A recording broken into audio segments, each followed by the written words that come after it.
Ukraina qurolli kuchlari Rossiya neftni qayta ishlash zavodlariga hujumlarni davom ettirmoqda.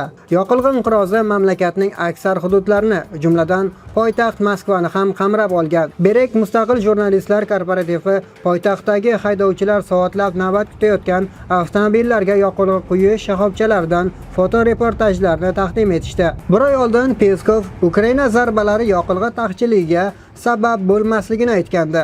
Ammo o'sha vaqtdayoq Qrimda benzin sotuviga cheklovlar joriy etilishi boshlangandi. Endi esa Baykal ortida yoqilg'i tufayli chiqindi tashish mashinalari ishga chiqmayapti. Rossiyada bir oydan buyon yoqilg'i taqchilligi kuzatilmoqda. Ukraina armiyasining neftni qayta ishlash zavodlari bo'ylab to'xtovsiz zarbalari neftni qayta ishlash hajmini keskin darajada qisqartirib yubordi. Ko'plab yoqilg'i quyish shoxobchalariga benzin yetkazilishi to'xtab qoldi. Hududlardagi rasmiylar esa uni sotishga cheklovlar o'rnatdi. Shu bilan bir vaqtda iste'molchilarning talabi haddan tashqari oshirib yuborilishida ayblanmoqda.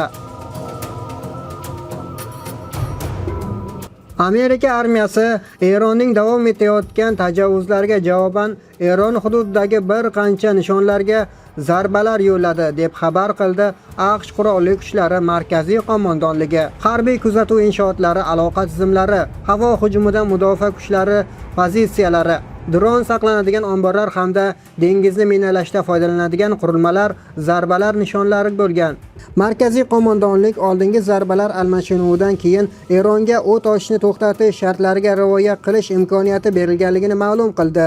Ammo Eron kuchlari zarbdor dron qo'llagan holda Hormuz bo'g'ozi yaqinidan o'tayotgan va Panama bayrog'i ostida harakatlangan tankerga zarba bergan. Donald Tramp Eron navbatdagi marta o't ochishni to'xtatish bo'yicha kelishuvni buzganligini ta'kidladi. Ular hech qachon saboq chiqarmaydiganga o'xshaydi. Shunday payt kelishi mumkinki, biz endi oqilona bo'lib qola olmaymiz va muvaffaqiyatli boshlangan ishni harbiy yo'l bilan oxiriga yetkazib qo'yishga majbur bo'lamiz.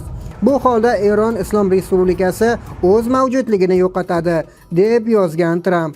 Islom inqilobi muhofizlari korpusi esa eronlik harbiylar Amerika tajovuziga javoban AQSh armiyasining 8 ta obyektiga, Kuvaytdagi Ali as-Salom aviabazasi hamda Bahrayndagi Salmon portida joylashgan AQSh harbiy dengiz kuchlari 5-floti bazasiga ballistik raketalar va dron bilan zarbalar yo'llaganligini ma'lum qildi.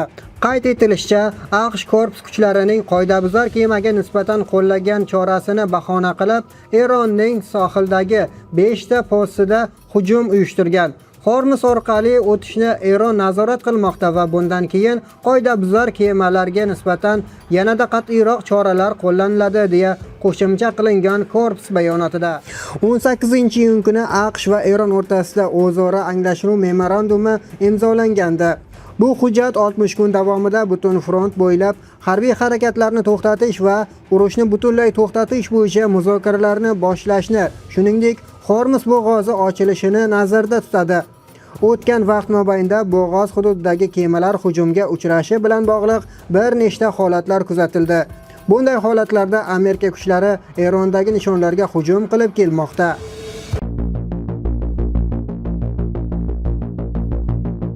O'zbekiston milliy jamoasi tarkibida to'p surib kelgan himoyachi Umar Eshmurodov terma jamoadagi faoliyatini yakunlaganligini ma'lum qildi. 33 yoshli futbolchi bu haqida Jahon chempionati bosqichidan so'ng o'zining Instagram sahifasida e'lon qildi. Eshmurodov o'z murojaatida quyidagi so'zlarni yozdi: Milliy jamoa orzu, sharaf, iftixor va qadr-qimmat.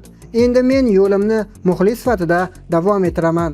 Olg'a O'zbekiston. Umar Eshmurodov O'zbekiston terma jamoasida debyutini 2020-yilda o'tkazgan. Shu vaqt mobaynida u milliy jamoa safida 39 ta o'yinda maydonga tushishga muvaffaq bo'ldi. Jahon chempionati guruh bosqichida esa tajribali himoyachi 3 uchrashuvda ham zaxirada qoldirildi.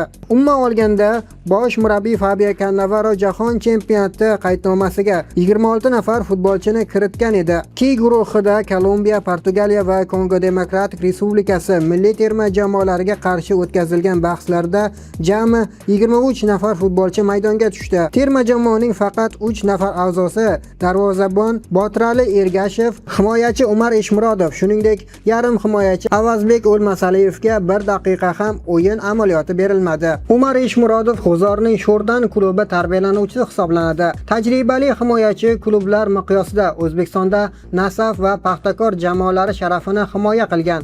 Shuningdek, legioner sifatida Malayziyaning Selangor klubida ham faoliyat yuritgan.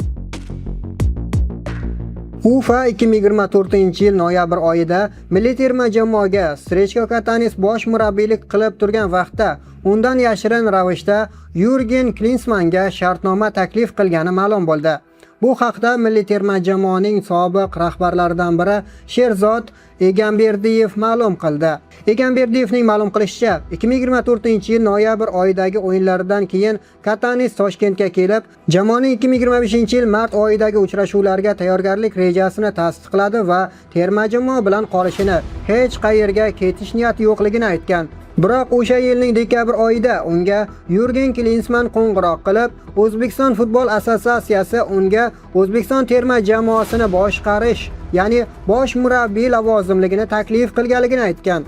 Vaholanki o'sha vaqtda bu lavozimda hali ham Katanisning o'zi ishlardi. Katanis bu gapga ishonmagandan so'ng Klinsman unga assotsiatsiya tomonidan yuborilgan tayyor shartnoma nusxasini yuborgan. Ma'lumot uchun 2025-yil yanvar oyida Srechko Katanis sog'lig'idagi muammolar sabab UEFA bilan tuzilgan shartnomani o'zaro kelishuv asosida tugatgandi. Keyinchalik uning o'rniga Timur Kapadze terma jamoa bosh murabbiyi etib tayinlangan.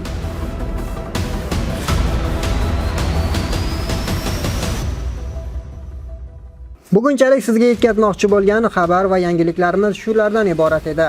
Mavzularimiz yuzasidan fikr va mulohazalaringizni izohlarda qoldiring. Keyingi dasturlarda ko'rishguncha salomat bo'ling.